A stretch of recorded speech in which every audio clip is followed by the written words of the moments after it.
Alors, Snake en vrai 2. Avec cette intro du deuxième épisode, la musique du titre, elle apparaît bien avant l'apparition du logo, ce qui est exceptionnel, hein, parce qu'il y a quasiment aucun dialogue. Je reproduis les paroles de...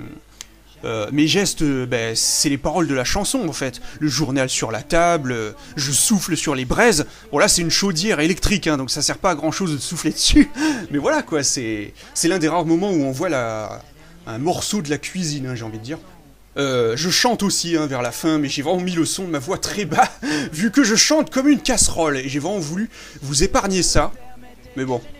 Donc voilà, les femmes toujours à les attendre. Ça c'est une espèce de clin d'œil au temps que passent les femmes en fait pour se préparer en fait dans la salle de bain. On est toujours à les attendre, c'est assez hallucinant hein, quand même franchement. Donc là Beryl dit ça fait 2 fois que je suis capable de neutraliser le légendaire Fragile Snake. Alors Meryl dit la même chose à Solid Snake dans Metal Gear Solid hein, peu avant d'ailleurs, You Have a Great Butt, hein, quand elle est en culotte là, dans les toilettes. Voilà, c'est ça, hein, elle arrive derrière lui, et elle le met en joue. Et elle le fait pour la 2e fois, voilà. Ben là, c'est la même chose hein, dans Snake en vrai. Regarde sous mon bras gauche. Encore un clin d'œil, décidément, on les enchaîne là, franchement. Un clin d'œil à Nicky Larson dans l'épisode Laura est en danger, en fait. Première partie. C'est Nicky en fait qui dit, il fait exactement la même chose en fait en positionnant son flingue sous son bras. Il dit la même chose à Renard. Voilà. Là on voit cette fois-ci on voit le visage de Beryl. Désolé pour la gerbe. Ça c'est vraiment chelou quoi parce que encore une fois j'ai pas de perruque. Donc voilà, j'aurais aimé en avoir une espèce de perruque avec les cheveux marron ou noirs mais avec les cheveux mi-longs. Parce que là ça fait chelou quoi, sérieux, une fille comme ça, franchement, ouais, je l'épouserai pas, hein, ça c'est sûr. Bon là je portais un vrai soutien-gorge, cette fois, ouais, contrairement au premier épisode, hein, fini les pommes, ou alors je crois que j'ai quand même mis des pommes à l'intérieur du soutif, mais en tout cas voilà quoi, c'est vrai que c'est un peu mieux quand même. Oslo aussi il est beaucoup mieux, grâce au treillis, et l'impair ouvert quoi, voilà. Là, ça fait penser au look qu'il a dans MGS2, quand il est dans l'épisode du tanker, là, où il est à peu près pareil. Voilà, tu ne m'as pas encore montré ta maîtresse en maillot de bain, en référence au premier épisode, hein, quand, lors de la première rencontre hein, entre Snake et Oslo, il avait dit, il avait chanté une espèce de comptine, là, haut les mains, peau de lapin, la maîtresse en maillot de bain. Et là, Snake, il a compris que c'était sa maîtresse, et qu'il allait lui montrer en maillot de bain. Bon, là on voit le Metal Gear hein, dans cet épisode. On croit que c'est ça, le fameux robot hyper dangereux dont Otekon a parlé à Snake. Hein. Vous devez à tout prix l'arrêter, sinon il va détruire le monde entier.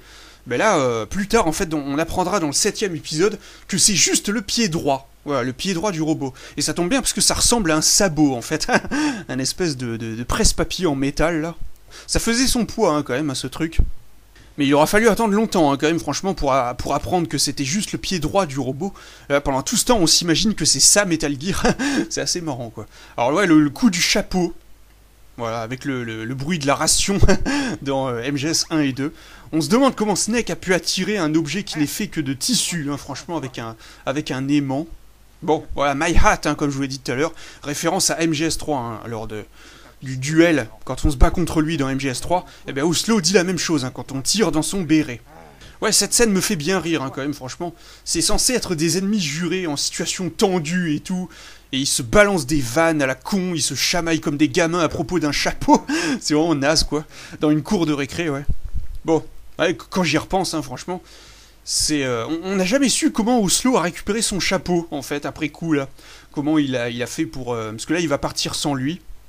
Ça fera peut-être l'objet d'un prochain épisode, un épisode bonus centré sur Oslo. J'imagine déjà le truc, quoi. Et j'en serais bien capable, hein, franchement. Bon voilà, première apparition de Big Boss, le grand méchant du jeu, hein, j'ai envie de dire. Habillé tout en noir, pourquoi pas, avec des coussins, des oreillers sur le dos, là, pour faire une bosse. Big Boss, avec un E. Là, Big Boss, il a pas de bandeau hein, sur l'œil. J'avais pas encore mon eye patch hein, que j'ai pris pour l'épisode 7, hein, c'est ça, quand on voit le retour de Big Boss. Et même si c'est pas vraiment lui. Hein. Et ouais, donc là, il a pas encore de bandeau sur l'œil. Donc il est vraiment très quelconque, hein, mis à part son habillé tout en noir comme ça. Mis à part sa bosse sur le dos. J'avais réfléchi à un moyen, hein, de mettre un cache-œil, genre un espèce de morceau de papier noir, un espèce de carré de papier noir, colorié avec du feutre, collé avec du scotch ou je sais pas quoi. Mais bon, j'ai pas pu le faire, hein, finalement. Ce qui est marrant, c'est que dans MGS, Oslo n'a jamais travaillé pour Big Boss, hein, et là il l'appelle patron. En fait, j'ai dû confondre inconsciemment, plus ou moins, avec Solidus dans MGS2, parce qu'ils se ressemblent beaucoup, hein, donc voilà. On les assimile souvent, enfin surtout moi, je les confonds souvent, hein, Solidus et Big Boss. D'ailleurs, dans Snake en vrai 7, on verra Fragilus, hein, et Snake, il le prendra pour Big Boss, voilà, c'est... Mais c'est même pas fait exprès, quoi, ça doit être une espèce de clin d'œil, hein, vis-à-vis de ça. Bon. Ah ouais, Ocelot, là, Ocelot, prononcé à l'américaine, c'est de la même façon que Solidus, hein, dans MGS2. Alors, c'est lourd cette saleté, là. Ça vient de l'une des premières, hein, la première référence à Bourvil dans le Cornio, avec la batterie, quand il la pèse, hein, et qu'il la jette dans l'eau et qu'il y a les diamants qui s'éparpillent dans la mer. Il y aura au moins 3 ou 4 clins d'œil à ce film dans cet épisode. Et c'est même pas voulu, hein, encore une fois, c'est même pas calculé. Mais c'est étonnant, quoi. Hein. Ouais, ce qui est marrant à la fin de cette séquence-là, c'est que on voit Snake, t'as Beryl qui va poursuivre Oslo et Big Boss. Elle va dire attends, reviens ici. Et elle va les poursuivre. Et Snake, il va se retrouver là comme un con. Il est complètement dépassé par les événements. Il comprend rien à ce qui lui arrive. Et on le voit, quoi. C'est vraiment l'anti-héros, hein, Snake. C'est vraiment un héros complètement stupide, quoi. Alors, la scène du casque. Ouais, là, il y a pas mal de choses à en dire, hein, franchement, sur cette scène. Notamment le fait que c'est un énorme clin d'œil au film Saw. Le film d'horreur. Mais, attention, moi, je n'ai jamais vu ce film. Donc pour moi, c'est surtout un clin d'œil à Léon en vrai 2, en fait, et Jack en vrai 4, où il se passe exactement la même chose. T'as Jack et même Daxter et Léon qui vont se retrouver, ils vont se réveiller dans une espèce de salle, ils savent pas trop où. Ils vont avoir un magnéto, en fait, un espèce de dictaphone avec un message enregistré à l'intérieur, et t'as une grosse voix qui va leur parler, une voix modifiée en grave comme ça, au niveau de la hauteur, hein, comme j'ai fait. Et ouais, puis t'as quelqu'un qui va leur parler et qui va leur dire on va jouer à un jeu où tu dois faire quelque chose pour moi. Et ben là, je vais un peu reprendre le même concept. Et ouais, évidemment, gros clin d'œil à cette scène, hein, bien sûr. Et t'as même les héros qui vont essayer de se relever, mais ils vont pas y arriver. Et moi, j'ai toujours pas compris. Peut-être que c'est comme ça dans le film Saw, hein, j'en sais rien. Mais t'as Léon dans Léon en vrai 2 qui va faire ah putain. Et il va pas arriver à se relever, en fait. Et c'est pareil dans Jack en vrai 4 avec Jack. Ça, j'ai jamais compris pourquoi, mais j'ai refait la même chose là. C'est pour ça que Snake, il arrive pas à se lever là dans cette scène. D'ailleurs, tu peux, mais là, Big Boss va lui dire que tu ne peux même pas bouger, tu ne peux pas passer les mains. J'ai poussé le concept plus loin parce qu'il peut pas se boucher les oreilles ni rien. Alors pour cette scène, j'ai été obligé d'enregistrer les paroles de Snake et Big Boss dans Audacity, mais avant de tourner cette scène. Oui, c'est marrant. Hein. Et après, j'ai enregistré ça et je les ai lus sur le PC portable pendant que je tournais. C'est pour ça qu'on voit qu'à certains moments, je prends un peu le train en cours de route, hein, au niveau des paroles de Snake. Des fois, il est en retard, il dit que la fin de la phrase, hein, au niveau des lèvres, au niveau de la synchro labiale, c'est pas ça du tout, c'est du grand n'importe quoi. Mais en tout cas, voilà quoi. Encore une fois, je l'ai pas refaite plusieurs fois, hein, cette scène. Ouais, je dis pas le début, et on voit même que j'accentue certains mouvements de la tête, hein, certaines paroles, voilà quoi. Ça m'a un petit peu troublé, hein, cette scène, je dois bien vous l'avouer. On voit que des fois, ouais, je dis... mais par exemple, ouais, ce que je dis, eh ben, ça colle pas avec les mouvements des lèvres, par exemple. Quand des fois je fais... et ben là par exemple, j'ai la bouche grand ouverte ou la bouche complètement fermée, où j'aurais pas pu le faire en temps normal, vous voyez, c'est assez... C'est les problèmes qu'ont engendré cette façon de faire, hein, j'ai envie de dire. Là, j'ai pas pu faire comme j'avais fait avec Otekon dans le premier épisode, hein, avec la fameuse scène de la salle de bain, là. Enfin, des chiottes. Voilà, Saligo, qu'est-ce que tu veux? Un deuxième clin d'œil, hein, au Cornio. Ça, c'est Louis de Funès qui dit ça, hein, il dit ça à Le Beg, vers la fin, par téléphone, ouais. C'est ça, ouais, quand il l'appelle. En fait, c'est Bourvil qui se fait passer pour Le Beg, Et t'as Louis de Funès qui va dire dans une cabine téléphonique « Oh, le beg, saligo, bah, qu'est-ce que tu veux ?» Ben voilà, il a un peu prononcé de la même façon. Donc deuxième clin d'œil au Cornio, et surveillez bien, ce sera pas le dernier. Hein. Vraiment un film énorme. Ouais, la fameuse scène du carton. Voilà, bah, c'était inévitable, hein, de toute façon, comme référence à Metal Gear Solid. Fallait qu'il y ait au moins une fois un carton hein, dans Snake en vrai. Ah, j'étouffe là-dessous. Encore un clin d'œil hein, au Cornio. Ça, c'est De Funès qui dit ça après avoir été planqué au début du film hein, sous une couverture. Ce qui est marrant, c'est qu'on voit bien que le carton que j'utilise hein, pour cette scène, il est censé être, en fait, Snake, Fragile Snake, il est censé être planqué intégralement dessous, mais comme dans le jeu, quoi. Mais là, non. En fait, on voit très bien que le carton, ça, je peux juste cacher ma tête, en fait, et un petit peu mes épaules. On voit bien que ça le recouvre pas totalement, quoi. Alors, première apparition de Johnny, c'est peut-être mon perso préféré, Johnny, hein, dans la saga. Vraiment, je le trouve énorme, ce perso. Et même dans le jeu, il est pas en reste, hein, j'ai envie de dire. Donc là, ouais, l'enroulage du foulard là autour de la tête, c'était pas évident à faire, hein, franchement. Ça m'a demandé une certaine technique. Je me suis mis devant un miroir et je me suis pris un espèce de foulard avec des... ouais, c'est un espèce de... Ouais, c'est un foulard. C'est pas une cagoule, hein, c'est un foulard assez long. Que j'avais acheté à Marseillan, hein, d'ailleurs, si je me rappelle bien. Et avec des symboles de crâne, hein, des symboles un petit peu pirate là sur un crâne avec des Jolly Roger là en motif. Puis en plus ça m'a gêné souvent hein, dans Snake en vrai 7 aussi, on le verra peut-être un petit peu. Mais la plupart du temps c'est vrai que j'arrivais à bien me démerder hein, pour bien l'attacher comme il fallait. Mais bon, et puis en plus j'avais chaud là-dessous, hein, bordel. Alors, dernière scène de l'épisode avec Johnny et Snake qui sont en train de martyriser Otekon. Alors là, c'est pas simple à comprendre hein, ce qui se passe, là à l'écran. En fait, ils sont devant les chiottes, encore une fois. T'as Otekon qui est toujours enfermé à l'intérieur, et t'as Johnny et Snake qui lui envoient... ils font des bêtises. Ils lui envoient des animaux, en fait, sous la porte. Donc et c'est pour ça que là, Otekon, il est en train de dire « Ah, c'est quoi ça? Ah, un serpent, un rat !» Je vous en prie, qui que vous soyez, arrêtez de m'envoyer toutes ces choses sous la porte. Voilà. Donc ça, c'est un énorme clin d'œil à MGS3. Quand on peut faire pareil en fait avec Sokolov au début, on peut lui envoyer des serpents, des oiseaux à travers la fenêtre quand il est enfermé, je sais plus trop où, quand il est séquestré, quoi, voilà. Et il a peur. Donc voilà. Donc là, on peut entendre aussi que quand Snake rigole, c'est le vrai son de la webcam, hein, comme je vous ai dit tout à l'heure. On peut se poser la question, hein, on peut se demander comment Snake a réussi pour faire passer des serpents ou des rats, déjà où il les a trouvés, déjà, et comment il a fait pour les faire passer avec la fente de la porte du bas, quoi. Ils peuvent pas passer dessous. Donc voilà, c'est assez marrant. Allez, on passe à Snake en vrai 3 maintenant. Alors là, au début, Snake, il est au téléphone avec quelqu'un. Et pour ceux qui n'ont pas vu Léon en vrai, eh ben ils peuvent être en train de se demander qui est cette personne. Parce que oui, hein, on aurait pu croire que j'ai fait ça comme ça, Snake est au téléphone, ouais, ça fait une scène variée. Non, non, en fait, il est vraiment avec quelqu'un. Et ça, on le voit dans Léon en vrai 6, à la fin. Et ouais, ce qui est énorme, c'est que à partir de Snake en vrai 3, donc 7 épisodes, et Léon en vrai 6, les deux séries vont se rejoindre. Et ouais, elles vont se mélanger un petit peu. T'as Snake qui va parler au téléphone avec Léon dans Léon en vrai 6 et 7. Ils vont s'engueuler tous les deux, ils vont pas pouvoir se sentir, ils vont se balancer des vannes, hein, etc. Un espèce de crossover.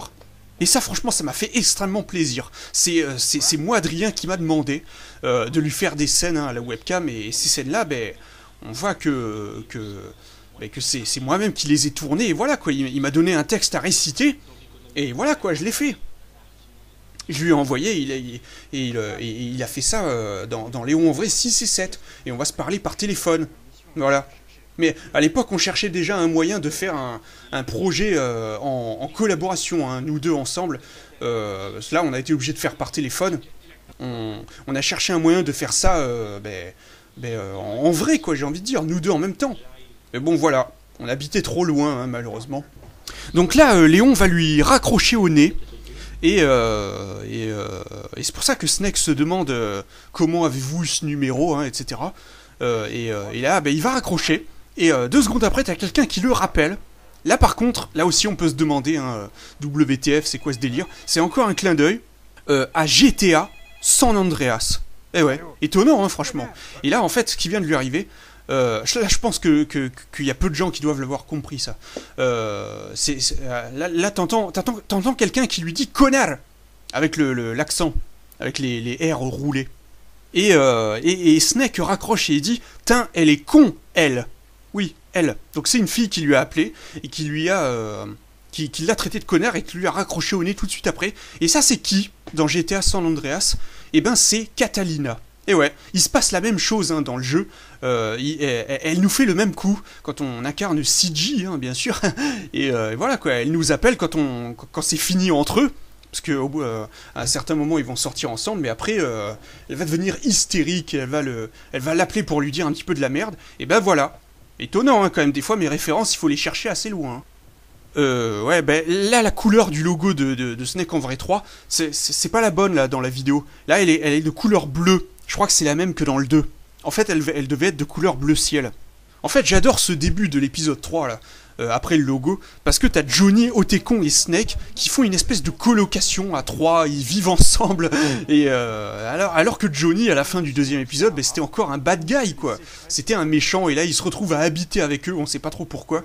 C'est vraiment du gros WTF, hein, comme d'habitude. C'est le seul perso hein, de la série qui va passer du camp des méchants à celui des gentils, Johnny. Alors là, faites pas chier, je reviens des toilettes.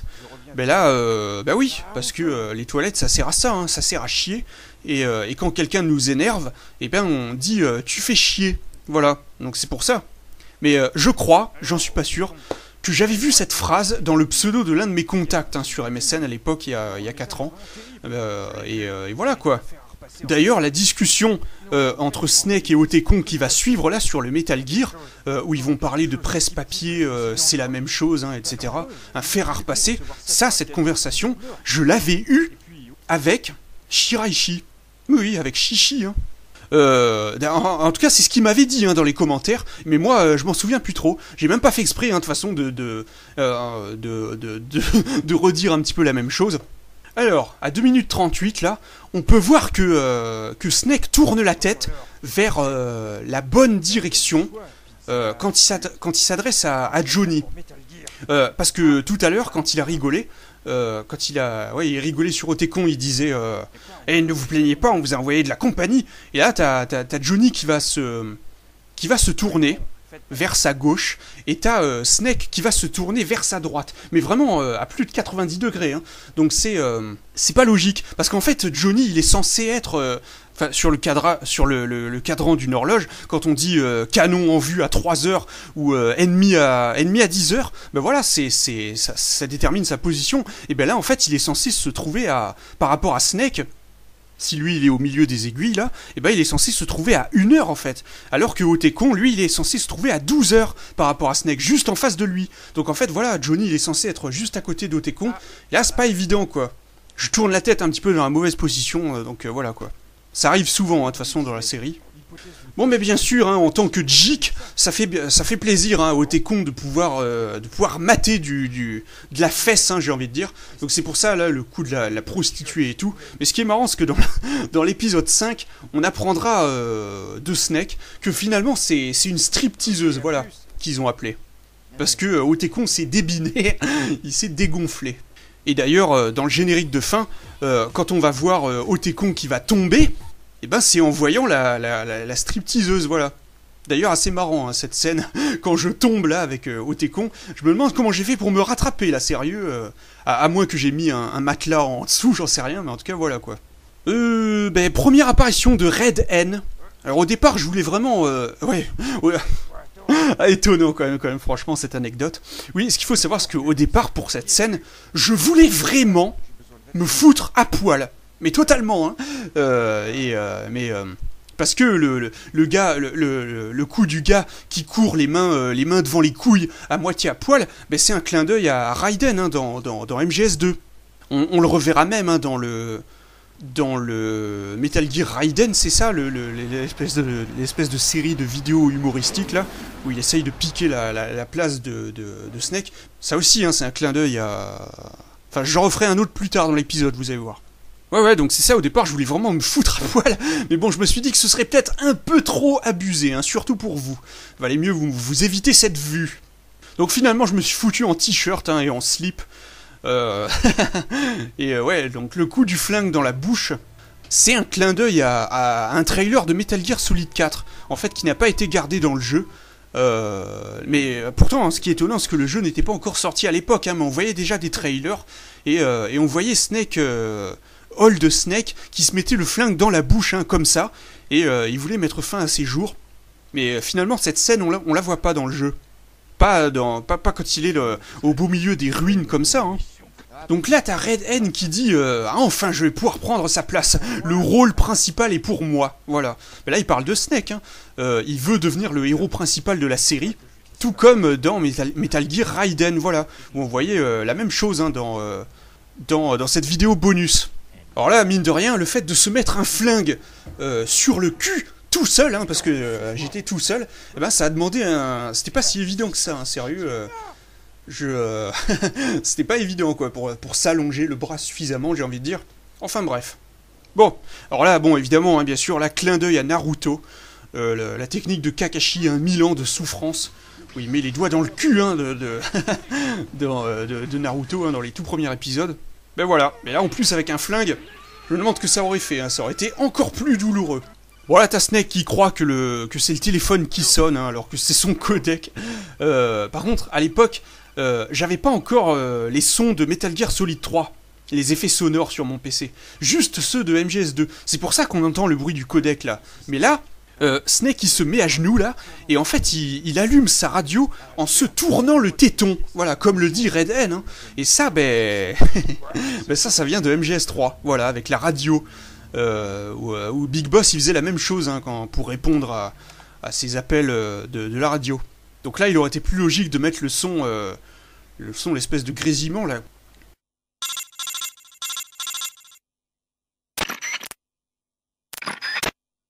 Alors, là le coup du Mister XXL. Alors là c'était un pote à moi qui m'avait demandé de lui faire une dédicace dans le prochain Snake en vrai. Voilà, où il voulait apparaître, en fait. Il voulait faire une apparition dans Snake en vrai. Et en plus, il m'avait dit, je crois, à l'époque, qu'il serait le gars qui a cassé sa console. Parce que je crois qu'à l'époque, il avait cassé sa PS2, hein, si je me souviens bien. Et c'était Chouya. Voilà. Ben donc, c'est lui. Voilà. C'est pour ça que Mister XXL, là, par radio, il dit qu'il a cassé sa console et qu'il en veut une nouvelle. Et là, j'en ai profité pour... Parce que à l'époque c'était vraiment la guerre des consoles, hein, mais ça n'a pas changé de nos jours, hein, j'ai envie de dire. Les guéguerres hein, entre les pros Sony, les pros N et les pros M. Et donc là, à l'époque, j'avais fait un petit peu ça pour mettre d'accord un petit peu tout le monde, j'ai envie de dire. En appelant les trois consoles, je les ai appelées Xbox, PS-Daube et Nintendo Chiot. Donc voilà. Voilà. Comme ça, les trois sont logés à la même enseigne, j'ai envie de dire. Il n'y a pas de jaloux comme ça. Mais sinon, au niveau de la fiabilité, là, je dis clairement moi-même que... D'ailleurs, je me suis fait taper sur les doigts hein, par certains pros hein, à l'époque, que les consoles de Sony, c'était les moins fiables. Oui, à l'époque, hein, mais maintenant, c'est celle de Microsoft, avec les Red Ring of Death, là.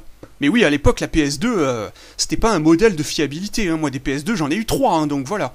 Donc voilà, petite vengeance personnelle, hein, j'en ai profité pour dire un petit peu ça dans Snake en vrai. Bon là, comme on peut le constater, avec VRayFox, lui aussi il a son visage caché.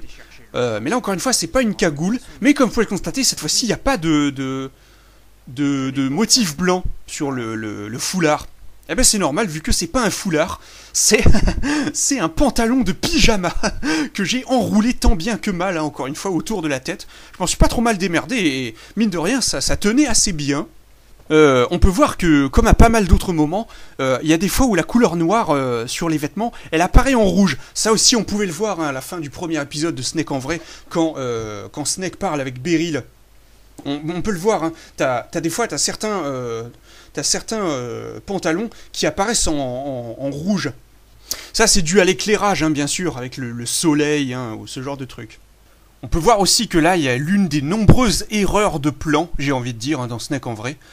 Parce que quand Snake et VRayFox se parlent, Et ben en fait, ils sont plus ou moins au même endroit, hein, les deux. Avec la bibliothèque à droite, là. Donc voilà, ça fait un peu bizarre, c'est vrai. Dans les épisodes suivants, j'essaierai de corriger un petit peu ça. Hein. Bon, c'est vrai qu'il y a ce genre de scène où tu as deux protagonistes qui parlent ensemble, quand ils sont au même endroit, bah, ça fait un peu bizarre, quoi. Mais en même temps, j'avais pas trop le choix parce que je braquais toujours la caméra en fait vers ce côté-là de la pièce, là où il y a la bibliothèque, et pas l'autre, parce que sur le côté gauche, il y avait un meuble en bois où je pouvais poser la webcam, alors qu'à droite, non, je pouvais difficilement le faire. En tout cas, voilà. C'est toujours un petit peu les mêmes plans qui se répètent, hein, j'ai envie de dire, même si j'ai vraiment essayé d'ajouter un maximum de variété, hein, dans les plans.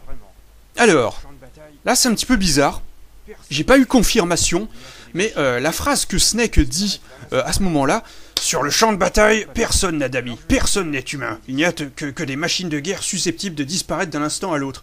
Ben ça, il me semble que c'est dans MGS3, au début, quand Snake dit plus ou moins la même chose, hein, à The Boss, par radio, pendant un appel radio au début du jeu. Mais il le dit pas comme ça, hein, mais il dit un truc du genre. Mais en tout cas, voilà quoi, je m'en souviens plus trop. Alors, est-ce que c'est vraiment une façon d'accueillir un ancien ami?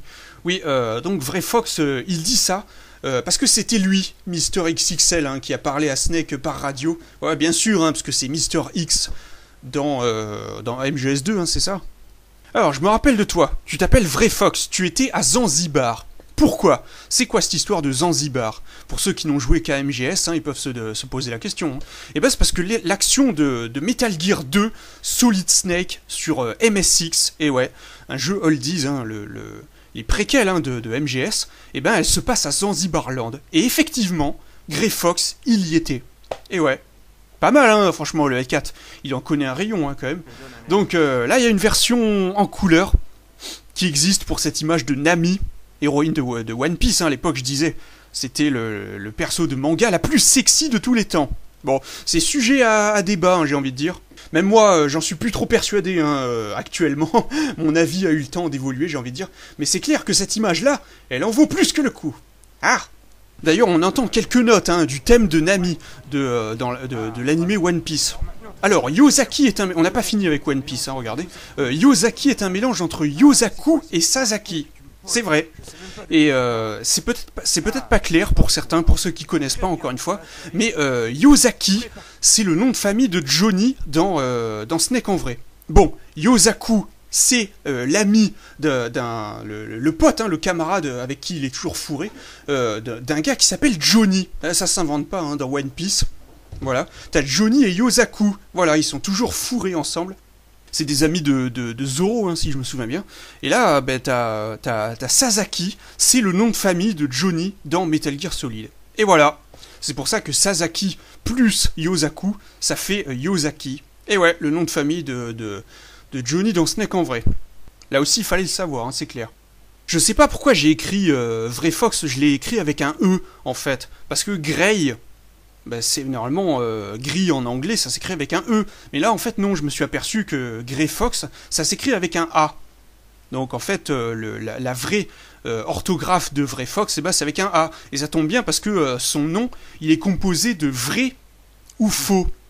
Un vrai et Fox de l'autre côté. C'est pour ça qu'il n'arrête pas de poser ces questions, vrai ou Fox. En tout cas, voilà. Bon. Oui, là, ça se voit pas très bien, mais là, VrayFox, il a une télécommande de télévision posée sur son poignet, entre son poignet et la manche de son pull, en fait. D'ailleurs, c'est le même pull que Big Boss. Hein. Là, ouais, il se sert de ça pour commander et avoir plein d'utilités high-tech, hein, j'ai envie de dire, l'invisibilité et tout. Mais là, il a tellement de boutons qu'il s'y retrouve pas, là. C'est pour ça qu'il allume la chaîne stéréo, il ferme les volets, enfin voilà, quoi. La fameuse technique du coup de poing contre un mur, voilà, très connue dans les MGS, pour attirer un garde. Ben là, Snake il fait croire à VrayFox que c'est quelqu'un en fait qui a frappé, mais ailleurs, alors qu'il le voit très bien, hein, que c'est Snake qui frappe contre la bibliothèque là, et il dit et alors, ben va ouvrir. Voilà, il fait croire que c'est quelqu'un qui a frappé la porte d'entrée, et lui il y va comme un con. Ben là on voit un nouveau personnage de dos, avec un blouson en cuir marron, qui ça peut bien être? Et dans le générique de fin, il est crédité en tant que 4 points d'interrogation. Déjà pour les connaisseurs, quand on le voit de dos, à ce moment-là, on n'est pas encore vraiment sûr de son identité, mais quand on entend la même musique que dans Léon en vrai, ben là, ça paraît évident, franchement. Donc vous voyez, je suis un petit peu salaud, parce que à partir de là, bon, j'en parlerai plus en détail hein, dans Snake en vrai 4, vous allez voir. On va découvrir son identité dans le prochain épisode. Donc dans le générique de fin, on peut s'apercevoir que, avec Snake, je me fous le flingue dans la bouche, et je le recrache aussitôt, et je me mets à me marrer, comme si je m'étais fait mal, ou qu'il y avait un espèce de goût dégueulasse, hein, parce qu'en fait ce flingue-là c'est un pistolet briquet hein, que j'ai piqué à mon beau-père, donc oui, mais le feu ne marchait plus. Donc là on pourrait croire que je me suis brûlé la langue ou un truc comme ça, mais en fait non, hein, il s'est rien passé de spécial, donc voilà, je sais pas ce que j'ai essayé de faire croire là, mais en tout cas voilà. Non, c'est juste qu'on pourrait dire en fait que le goût du métal dans la bouche, ben vous savez c'est pas très agréable. Bon, allez, on va s'arrêter là. Je vous dis à bientôt pour la prochaine partie, les amis.